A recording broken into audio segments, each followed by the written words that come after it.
Assalamualaikum anak-anak. Selamat pagi semuanya. Kembali lagi dengan Ibu dalam pembelajaran tema. Materi yang akan kita bahas pada pembelajaran kali ini yaitu tema 6, menuju masyarakat sehat, subtema 2, membangun masyarakat sejahtera. Yang pertama yaitu pembelajaran bahasa Indonesia. Menentukan kalimat utama dalam teks non-fiksi. Pendamping pembelajaran 2, menentukan kalimat utama dalam teks non-fiksi 2, dan pendamping pembelajaran 3, muatan bahasa Indonesia, menentukan gagasan utama dalam teks non-fiksi. Non-fiksi adalah karya sastra yang dibuat berdasarkan fakta dan data yang otentik saja, tapi bisa juga data itu dikembangkan menurut imajinasi penulis. Atau bisa disebut juga teks non-fiksi adalah teks yang berisi fakta atau hal yang benar-benar terjadi. Contoh teks non-fiksi yaitu berita, artikel, dan jurnal. Setiap paragraf memiliki kalimat utama. Kalimat utama merupakan kalimat yang bersifat umum dan mengandung gagasan utama. Kalimat utama tidak selalu berada di awal paragraf.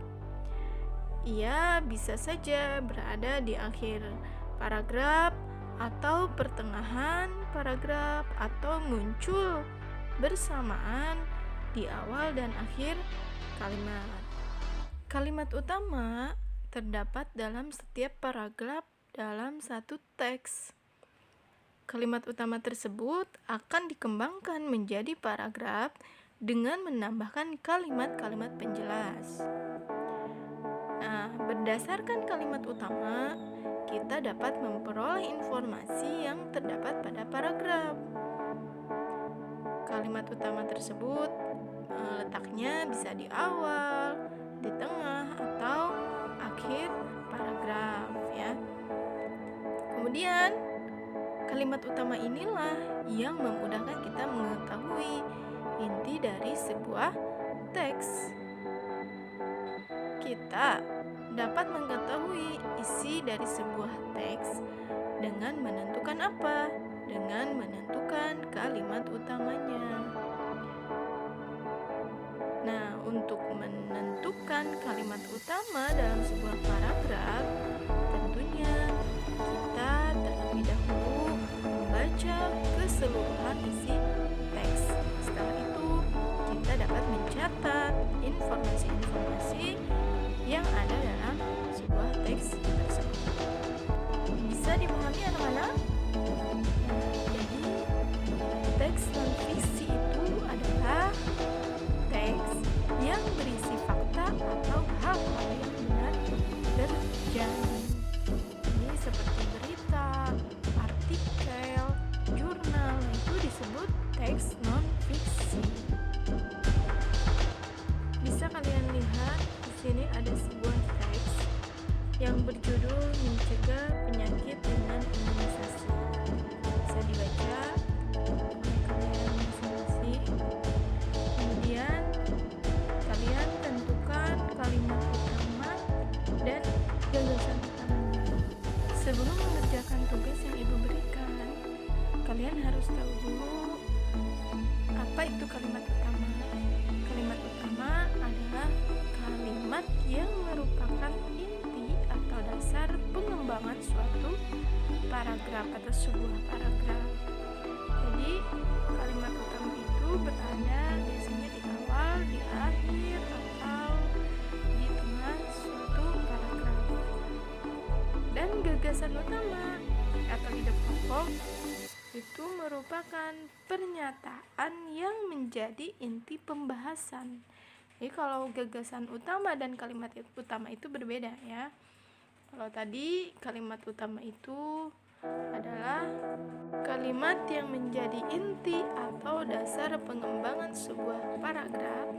Jadi dikembangkan lagi ya kalimatnya, itu namanya kalimat utama. Dan gagasan utama adalah pernyataan yang menjadi inti sebuah pembahasan ya. Silakan oleh kalian dikerjakan nanti tentang teks yang Ibu berikan barusan. Yang kedua yaitu materi tentang PPKN. Hak sebagai warga negara Indonesia. Setiap warga negara memiliki yang namanya hak dan kewajiban. Hak dan kewajiban berjalan seimbang untuk membangun masyarakat yang sejahtera.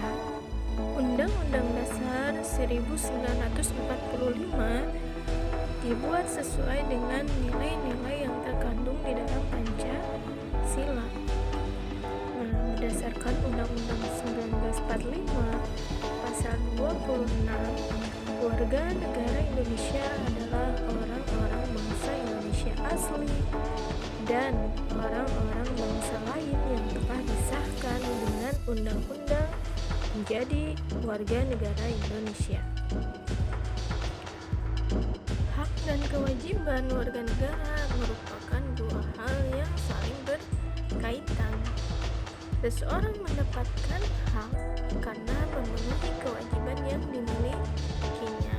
Contohnya, seorang siswa akan merasa nyaman belajar di kelas setelah melaksanakan piket kelas yang menjadi kewajibannya.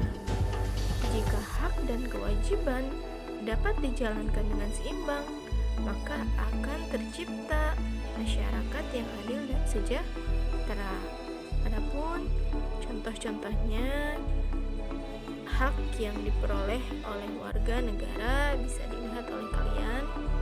Yang pertama, hak untuk memeluk agama dan beribadah menurut ajaran agamanya masing-masing. Karena di Indonesia ini tidak satu agama, ada beberapa agama, maka hak untuk memeluk agama itu sudah diatur dalam undang-undang apapun agamanya. Yang kedua, hak untuk mendapatkan pendidikan. Jadi setiap warga negara Indonesia itu mempunyai hak untuk mendapatkan pendidikan. Yang ketiga, hak untuk mendapatkan pekerjaan hidup yang layak. Semua warga Indonesia berhak untuk mendapatkan yang namanya pekerjaan.